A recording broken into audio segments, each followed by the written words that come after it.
How do we improve this film? That's what I'm going to try to answer in this week's brainstorming session. The film is Pete's Dragon, a 2016 American fantasy adventure film that tells the story of a young boy named Pete who loses his parents in a car accident and is rescued by a green dragon named Elliot. After 6 years, Pete is discovered by a park ranger named Grace, who befriends the feral boy and gives him shelter in her home. While Pete is spending time with humans, Elliot is discovered by a crew of lumberjacks, led by Grace's fiance's brother, Gavin. Scared and alone, Elliot is hunted down and taken into town for everyone to see. So here's the hard part. How would I try to improve the story? Well, here's one thing. In the movie, Pete is discovered by Grace and taken to the hospital, where he quickly escapes. Grace manages to chase him down and take him back to her house, where Pete makes a half-hearted attempt to flee. Grace stops him and convinces him to stay by promising to take him back into the woods the next morning. And that's pretty much it. That's all it takes to win over Pete's trust. From there, he's eating sandwiches, listening to records, and brushing his teeth like he's already been domesticated. It all seems a little unrealistic to me. Pete is an 11-year-old boy whose parents died at the age of 5. He spent over half of his life in the forest, roaming around with wild animals and living with a giant green dragon. After being wrenched from all this, I imagine it'd take a little more than a swipe on the nose and a pinky promise to win over Pete's trust. If I were to rewrite this part of the story, I'd make Pete much more distrustful of Grace, at least initially. So imagine if this part of the movie played out like this instead. Grace discovers Pete and takes him home. He bolts and tries to escape. Grace grabs a hold of him, but Pete fights like hell, like the feral boy that he is. Grace is forced to lock him up in a room where she stays with him all night. Pete hides behind a couch like a cornered animal.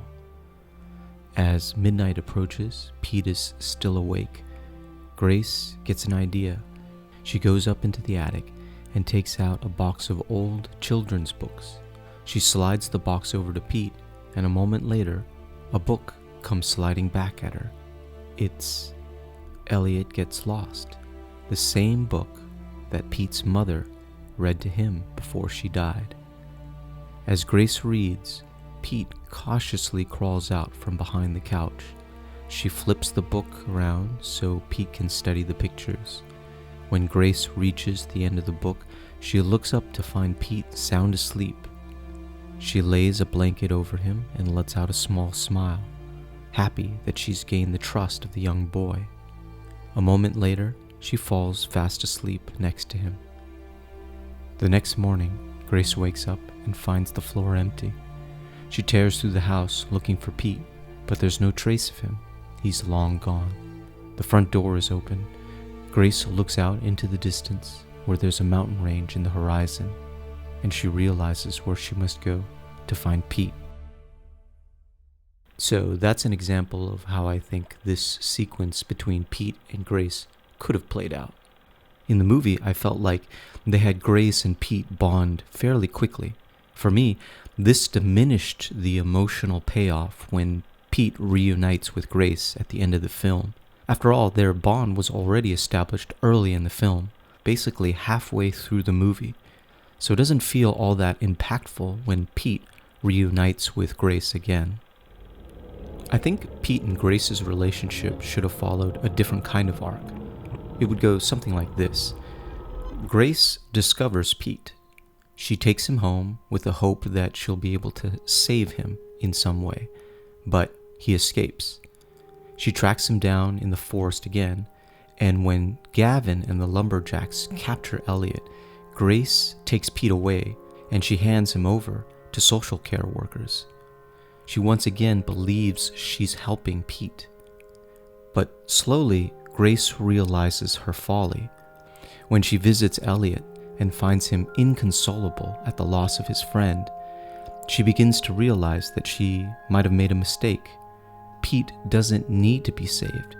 He already had everything he needed when he was with Elliot. So she takes Pete back to Elliot, and she helps the both of them escape by driving the truck, not her father, and breaking out of the warehouse to escape Gavin and the police. After the big showdown at the bridge, Pete and Elliot are free to fly off.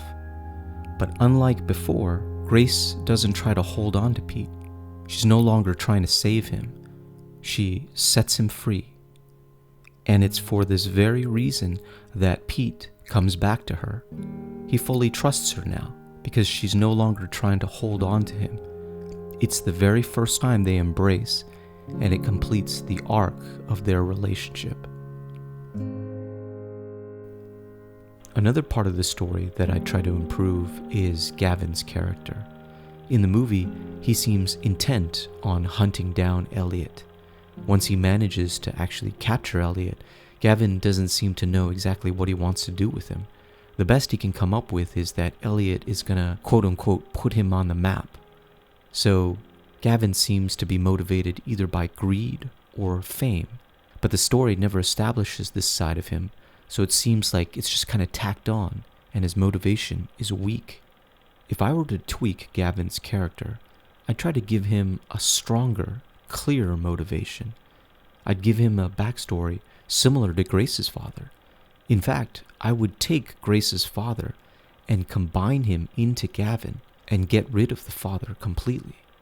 In the movie, Grace's father, Mr. Meacham, recalls the story of meeting a magical dragon years ago.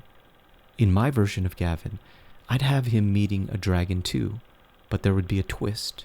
Here's how it would go. Years ago, when Gavin was 10, he was in the woods with his family, camping.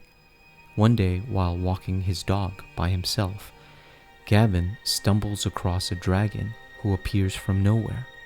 The dog barks and lunges at the dragon, who flies away, but unfortunately, the dog is caught by the flap of the dragon's wing and thrown off a cliff to her death.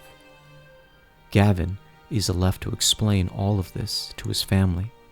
In tears, he tells them all about the dragon, but no one believes him, not even his brother, Jack. At school, the kids tease Gavin mercilessly. Gavin withdraws into a quiet, pensive child, not unlike Pete. Cut back to Gavin as an adult. Now, when we see Gavin faced with another sighting of a dragon, Elliot in this case, we know exactly why Gavin is driven with such a burning desire to hunt down and capture Elliot. He wants everyone to know, after all these years, they were wrong to doubt him, especially his brother Jack. Well, that's it for now. That's how I would try to improve this movie. Let me know what you think in the comments below, whether you like the ideas and think they would improve the movie, or if you don't like them at all. And if you have better ideas, feel free to share. I'd love to hear them.